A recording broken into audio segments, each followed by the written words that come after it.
The day the set fell, silent Hollywood. In the late afternoon had a certain color to it that few cameras could ever truly capture. A soft, burning gold that slid across studio rooftops and turned every dust particle into something almost holy. It was the hour when ambition felt closest to fulfillment, when men and women who had once arrived with nothing stood on sound stages, worth millions, and still felt the tremble of old hunger in their bones.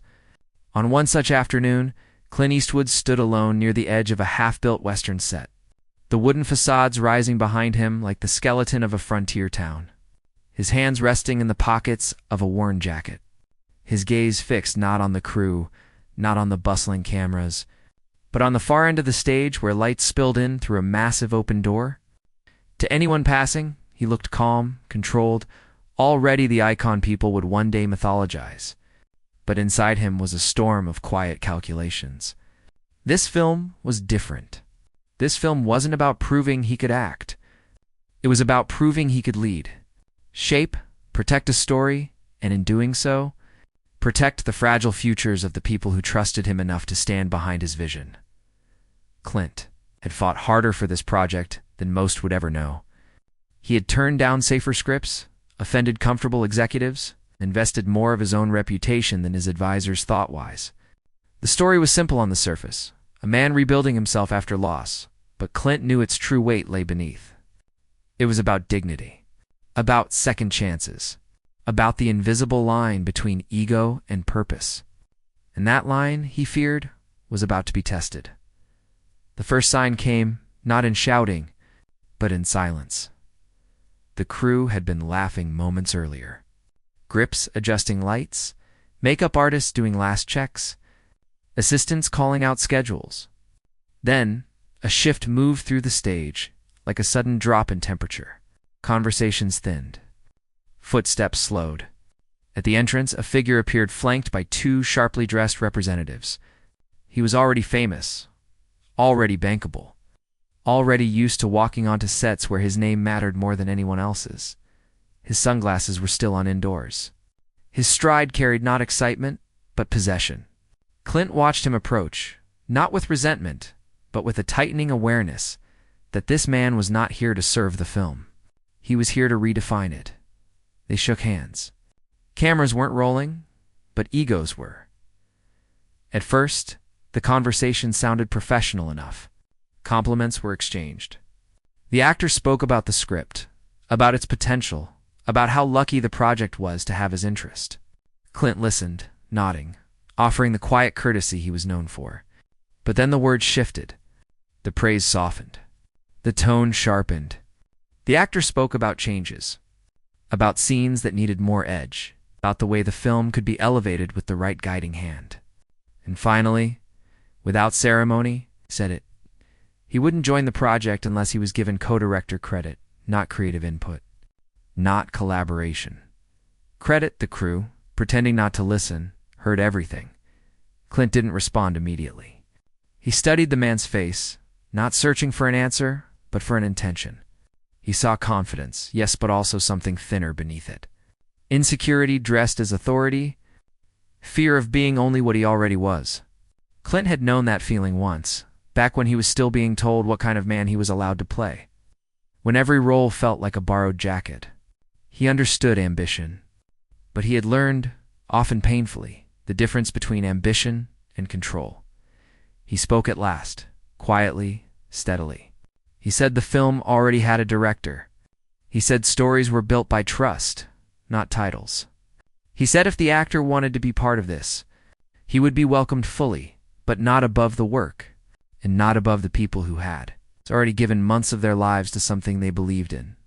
The actor smiled, not the kind of smile that warms a room, the kind that measures it. He replied that he didn't work on projects he didn't help command. He gestured vaguely toward the set, toward the crew, toward Clint himself, and said this film could go far, or it could remain small. He implied Clint was being sentimental. He implied Clint didn't yet understand how the real Hollywood game was played. That was when Clint removed his hands from his pockets.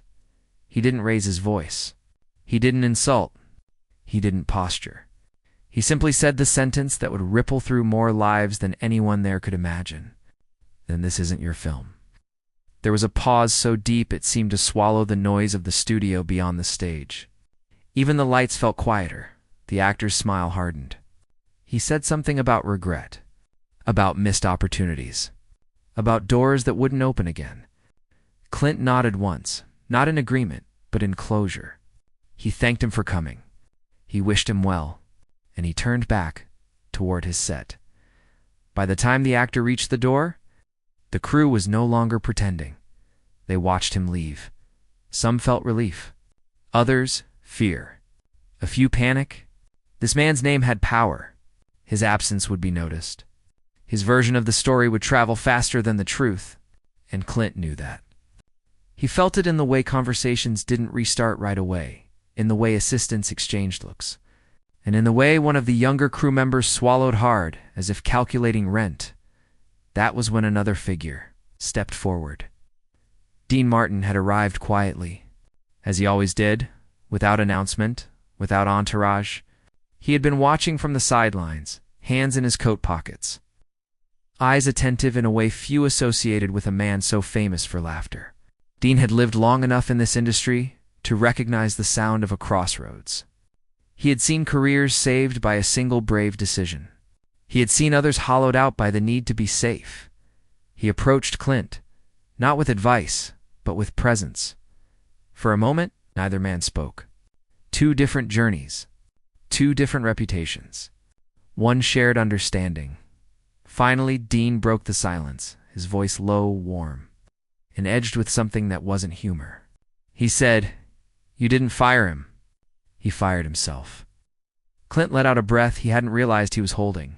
Dean glanced around at the crew, at the set, at the unfinished town waiting to be brought to life. He said something that would stay with Clint long after the day ended. He said, "A film doesn't fail when a big name walks out.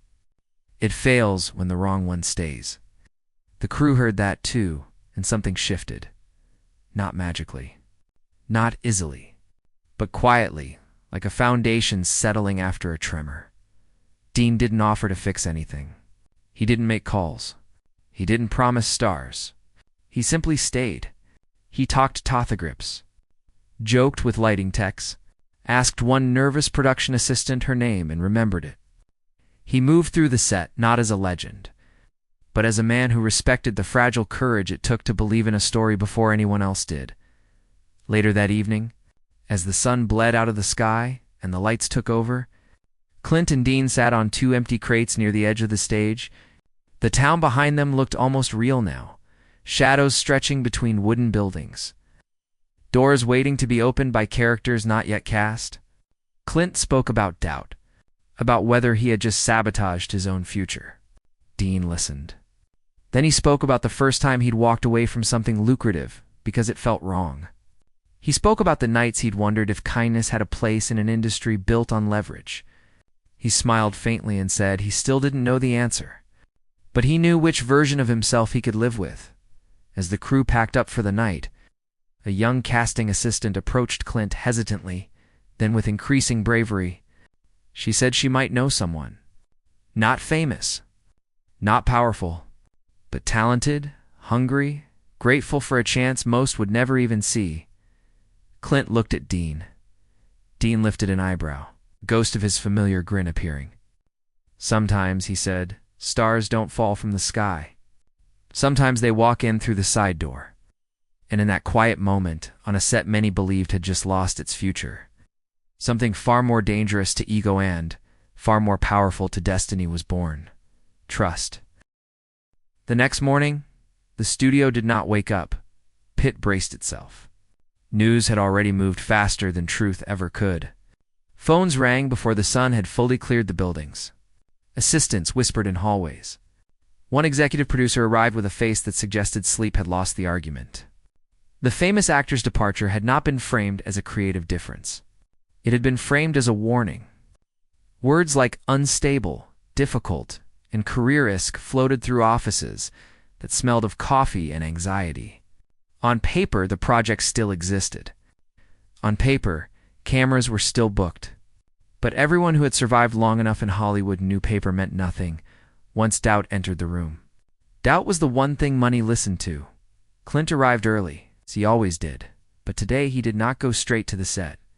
He stood outside the stage doors for a long moment. Hearing the hum of preparation inside, feeling the invisible weight of every person who had chosen to keep coming, he understood something now that no contract could reflect. He wasn't just directing a film anymore. He was carrying the morale of every person who had taken a risk on him. And morale, once cracked, never broke loudly. It leaked, slowly, through tone, through posture, through the way people avoided eye contact when the future felt uncertain. Inside the town, set waited in half-light. Dust floated in sunbeams. A boom operator tested his rig without enthusiasm. A wardrobe assistant folded costumes that suddenly seemed to belong to characters without faces. Clint moved through them quietly, greeting people by name, asking about families, about the commute, about the small human things that reminded them they were not standing inside a rumor, but inside a living project. He did not talk about the actor who had left.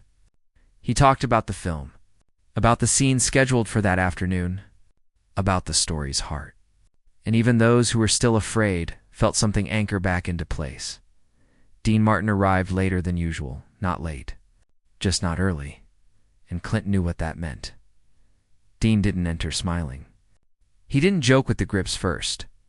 He walked straight to Clint, his expression gentler than the day before, but more serious. He said there was someone waiting in one of the smaller rehearsal rooms. He said he hadn't wanted to bring him out without asking. He said he hadn't promised anything. He said only this: he reminds me of the kind of men they stop noticing right before they miss them. Clint studied Dean's face. He trusted Dean's instincts more than most producers' promises. He nodded once. The rehearsal room was nothing like the soundstage. No grand lights. No dust glow. Just scuffed floors, folding chairs, a long mirror on one wall, and a man standing near the far end with his hands loosely clasped in front of him as if he were unsure what to do with them. He wasn't young. Not Freshetov's cool young. He was the age of someone who had waited. His jacket was neat but worn. His hair carefully cut but not styled. He carried himself with restraint rather than confidence. The posture of someone who had learned that taking up less space reduced disappointment. He turned when the door opened, and for a brief moment, Clint saw something that had nothing to do with talent. He saw recognition, not a fame. A feeling. The man introduced himself quietly. No flourish, no pitch. Just a name spoken as if it were something that had survived a long series of closed doors. He said Dean had seen him in a small stage production. He said he'd been told this project might be looking for someone. He said he understood if it was already too late. Clint asked him to read. There was no grand audition set up. No dramatic speech. Just a page from a scene that hadn't yet found its emotional temperature.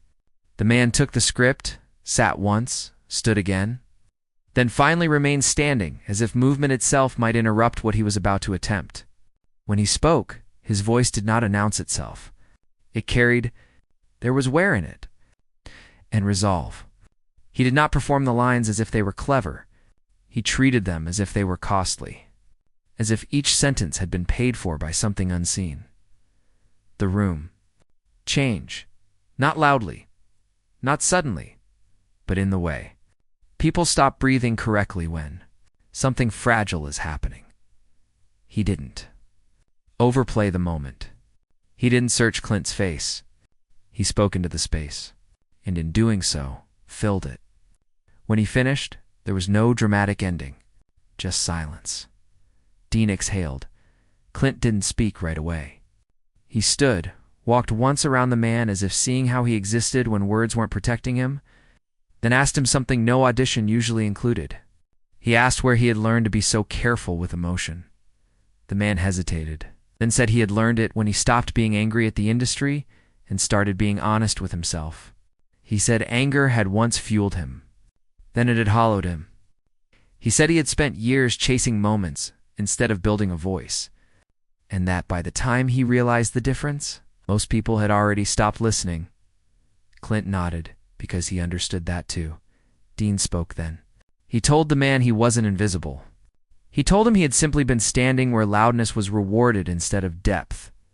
He said some doors only opened when the noise outside them died down. They went back to the stage together. The crew noticed immediately, not the man. The energy, something cautious but alert, moved through the set. The man did not walk like a replacement. He walked like someone stepping into a room where he knew the furniture, but not the people. Clint introduced him without ceremony. No speeches, no promises. He said only that they were going to try something, and that he asked for professionalism, respect, and patience. What followed was not an audition. It was a risk. Cameras rolled without film. The man was given the blocking, the marks, the context. He was placed into a scene designed for someone else's presence, someone louder, sharper, more obviously dominant. And for a moment, it showed. His first pass was controlled, but cautious. He moved like someone aware of every eye. Clint let the scene finish, then didn't correct him. He changed the light. He dimmed one side, lifted the other. He adjusted the camera angle, and then he said quietly, "Do it again. But don't show us strength. Let us find it." The second time, the man didn't straighten when he spoke. He didn't widen his stance. He didn't project. He simply existed inside the words, and the set went still. Not because he was famous, because he was true. The crew began to forget he wasn't supposed to be there. The sound technician leaned in closer. The camera operator instinctively softened his framing. Someone in wardrobe stopped folding. And Dean Martin, who had seen more performances than most people ever would, did something rare. He looked away, because the moment had become private.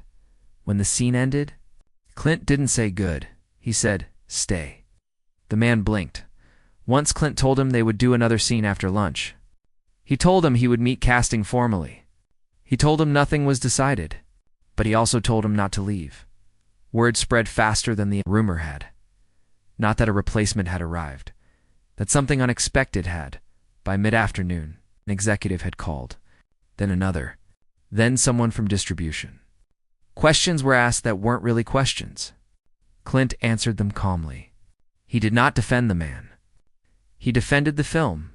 He spoke about story, about alignment, about tone. He spoke about something harder to argue with than status fit. Dean spent that afternoon doing something no one would remember in any article. He sat with the man between scenes. He didn't teach him how to act. He talked to him about endurance, about surviving seasons when applause disappears, about how success could be louder than failure and more dangerous. He told him that if he stayed, he would be tested not by rejection, but by attention. He said the industry could forgive obscurity. It rarely forgave restraint, as the lights warmed toward evening. Clint watched the man walk alone through the false street, rehearsing quietly, touching the doorframe of a building as if grounding himself. Clint saw not ambition in him, but gratitude, and he knew something. Then that made the risk irreversible. Grateful. Men did not try to own stories. They tried to honor them. What Clint didn't. No, yet what none of them knew was that the man's presence was already unsettling someone else. Someone who had expected this project to weaken. Someone who was not accustomed to being replaced by silence. And somewhere beyond the studio walls, conversations were beginning that would soon try to reclaim control over a film that had just found its soul. And when those forces arrived, they would not come politely. By the third day, the silence around the project had become louder than any headline. It was the kind of quiet that didn't mean PIST meant observation. It meant decisions were being weighed in rooms far from the set, where no dust floated in the light and no one cared how a scene felt, only how it sold. Clint sensed it before the first call even came. He felt it in the way studio representatives began to linger longer than necessary, in the way production assistants were suddenly asked to log visitors' names, in the way conversations lowered when he walked past. The film was no longer just a story being made. It had become a question mark. And question marks, in Hollywood, always attracted hands eager to turn them into erasers. The call arrived just after noon. It wasn't hostile. It was polite, which made it far more dangerous. A senior executive, someone who rarely contacted sets directly, requested a meeting. Not tomorrow. Not after dailies. That afternoon, Clint listened without interrupting, thanked him, and hung up. He stood for a long moment afterward, the phone still in his hand, as if weighing whether to place it back in his pocket or throw it across the room. Then he turned and walked toward the rehearsal space where the replacement actor was quietly working through lines, his voice barely above a whisper. His focus so complete it seemed to shrink the world around him. Dean was there too, sitting a few rows back, watching not the man's mouth, but his breathing. He noticed the moment Clint entered. He always did. Clint didn't explain the call. He didn't need to. Dean saw it in his shoulders, in the way he paused before speaking. "They're coming," Clint said. Dean nodded once. "They always do." What Clint didn't say aloud was what troubled him most: the timing. The film had barely begun to stabilize. The man was still finding his footing. The crew was still learning how to trust the change. Pressure now wouldn't test budgets. It would test belief. The meeting was set up in a production office that smelled faintly of printer ink and fresh coffee. 3 people sat waiting. All experienced, all calm, all wearing the particular expression of those who believe they are being reasonable. They spoke about risk, about perception, about how the project had momentum concerns. They spoke about how the departure of a well-known name had created unease. They spoke about how easily unease became headlines, and how headlines became loss. And then, carefully, as if laying down something fragile, they suggested solutions. One option involved bringing in another recognizable actor alongside the new man, someone to balance visibility. Another involved delaying production to reassess direction. And finally, as if offering a kindness, they said Clint could still return to discussions with the actor who had walked away. They said misunderstandings happened. They said bridges could be rebuilt. Clint listened to every word, and then he said something that did not appear on any report. He said the film wasn't in danger because a famous man had left. He said it would only be in danger if they taught everyone remaining that courage was temporary. He said this story could survive budget cuts, schedule shifts, even poor box office. But it could not survive teaching its own people that integrity was negotiable. He said the man they had just brought in was not a gamble. He was a direction. One of the executives smiled gently. He said direction did not pay crews. Clint replied just as gently that neither did fear. They left the meeting with no agreement, which meant a decision had already been made somewhere else. That evening, Clint didn't go back to the set right away. He walked the perimeter of the lot alone, past locked sound stages and parked trucks, past faded posters of films that had once been called unstoppable. He understood now that the danger was no longer whether the replacement could carry the role. The danger was whether the system would allow him to try. On the set, the mood had shifted. No one knew details, but everyone felt the temperature change. The man sensed it most of all. He had lived too long in uncertainty not to recognize its return. He rehearsed harder, spoke less, ate quickly. He didn't ask questions. He didn't complain. But Dean noticed something the others missed. The man had begun to rush his stillness. He filled spaces that had once been empty. He added weight where before there had been truth. He was trying to secure his place. Dean waited until the set had cleared for a lighting reset before approaching him. He didn't start with reassurance. He started with a story. He told him about a night years ago when he had walked on stage knowing the room wanted something louder than he felt. He told him how he had tried to give them what they wanted and lost what he was. He said the applause had been strong. He said the emptiness afterward had been stronger. Then he said, "They don't fire men for failing. They fire men for becoming unnecessary." The man looked at him, confusion and concern tightening his features. Dean continued, his voice steady, unadorned. He said, "If you start acting like what they expect, you'll give them something easy to replace. If you stay what you are, you'll give them a problem." The man didn't answer. He nodded slowly, and something in his shoulders loosened. The test came the next morning, without announcement. A group of studio observers arrived on set, not assistants, decision makers. They didn't interrupt. They didn't offer notes. They sat behind monitors and watched. The scene scheduled was one of the film's emotional cores. A confrontation built not on shouting, but on restraint. It was exactly the kind of scene that would either expose the man's limitations or reveal his depth. Clint knew they were watching for flaws, so he changed nothing. The cameras rolled. The man entered the scene quietly. His character was meant to carry grief without declaring it, strength without posturing it. On the first take, he felt the eyes. He felt the stakes. His voice tightened. His movements sharpened. The scene worked, but it did not breathe. Clint let it finish. Then he walked to him, close enough that no one else could hear. "You're not here to convince them," Clint said. "You're here to survive something." It reset. On the second take, the man did not look toward the monitors. He did not look at Clint. He looked only at the actor across from him. And in that narrowing of the world, something returned to him. The carefulness, the cost, the sense that each word came from somewhere it had not yet healed. He did not raise his voice. He let it crack. He did not pace. He let stillness do the work. When the other actor spoke harshly, he did not defend himself. He absorbed. And when he finally answered, it was not with anger. It was with recognition. The scene ended. No one moved. The crew didn't applaud. They didn't whisper. They simply remained where they were, as if afraid motion might dissolve what had just happened. One of the studio observers shifted in his seat. Another leaned forward. Dean did not look at them. He looked at the man who stood exactly where the scene had left him, his chest rising and falling as if he had run a long distance to arrive at that. "Silence." Clint called cut. He didn't call for another take. The observers eventually stood. They thanked him. They said it was interesting. Said they would discuss next steps.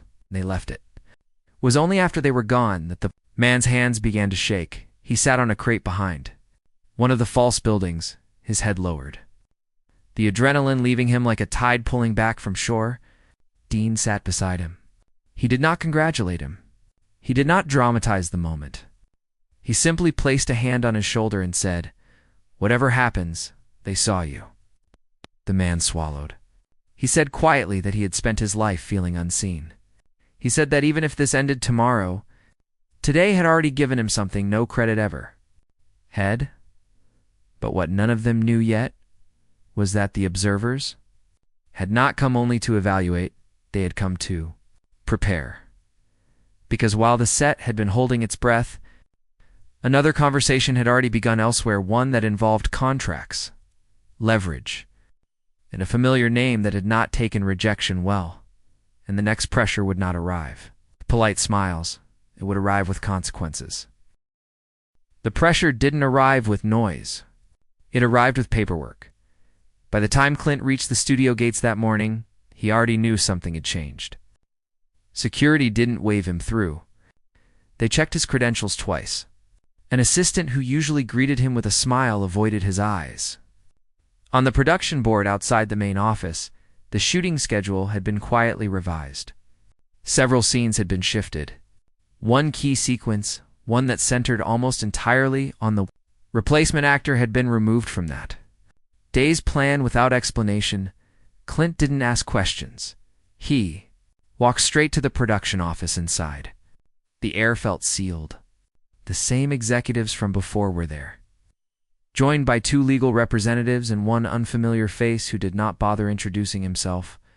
Papers were spread across the table, already arranged in a way that suggested conclusions, not discussions. Clint remained standing. He listened.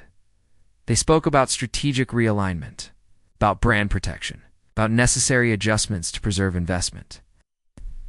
And then, as if presenting something generous, they slid a document toward him.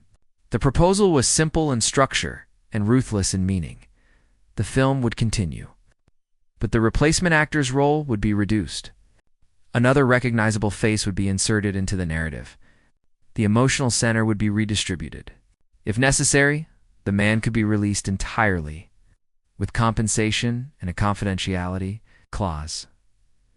Clint scanned the paper. He didn't read it. He already knew what it said. He asked one question. He asked whether this decision was based on performance. There was a pause. Then one executive said carefully that performance had not been the concern. Clint nodded. He said then that they were not protecting the film. They were protecting the idea that only those who arrived with power deserved to shape it. He said that if they removed the man now, they would not simply be firing an actor. They would be confirming every unspoken rule that had hollowed this industry for decades. The unfamiliar man finally spoke. He said audiences didn't pay to discover. They paid to recognize. Clint replied evenly that audiences paid to feel, and that recognition without feeling. It was just noise. They told him to be realistic. Clint told them he was being responsible. Meeting ended without raised voices, which meant the decision had already been made elsewhere. When Clint returned to the set, he found it strangely quiet. Crew members stood in clusters that dissolved when he approached. The man was not rehearsing. He was not on the stage. Clint found him in a wardrobe corridor, his costume folded over his arm, his gaze fixed on the floor as if it might offer instructions. "They told me they might restructure things," the man said before Clint could speak. "They said it wasn't about me. They said that's usually what it means." Clint studied him. He saw disappointment there, yes. But he also saw something else, acceptance, the kind that came from a long history of near arrivals. He placed a hand briefly on the man's shoulder and told him nothing was decided yet, but both of them knew the weight of those words. Dean. Martin arrived an hour later, and when he heard, he did not smile. He asked Clint to walk with him. They left the stage and crossed the lot, passing crews from other productions who didn't know they were walking past a fracture point. Dean didn't speak until they reached an empty soundstage where the echo of their footsteps sounded too large for the space. Then he said something Clint had never heard him say before. He said, "If they remove him, I leave." Clint turned. Dean's expression wasn't dramatic. It wasn't defiant. It was resolved. He said he hadn't spent a lifetime learning when to speak, quietly just to stay silent when quietness was being used as a weapon. He said the man was not just right for the role. He was right for the story this film was pretending to tell. And he said that if the industry was determined to prove that humility had no value, he was no longer interested in lending it his name. Clint told him they could retaliate, that they could freeze distribution, that they could bury the film before it breathed. Dean nodded. "They can bury projects," he said. "They can't bury moments. Not once people see them." And then he did something that would change the entire trajectory of what was happening. He made a call, not to an executive, not to an agent, to a journalist he trusted, one who didn't trade access for silence. He didn't spin. He didn't accuse. He told the truth plainly. A film about dignity was on the verge of removing its emotional core, because that core didn't arrive with a famous name. He spoke about the performance, about the set, about what was being risked, and then he hung up. Within hours, conversations that had been hidden inside offices began to echo outward, not as scandal, as curiosity. Industry newsletters mentioned the project, then entertainment columns. Then someone leaked that a legendary performer was prepared to leave a film over the treatment of an unknown actor.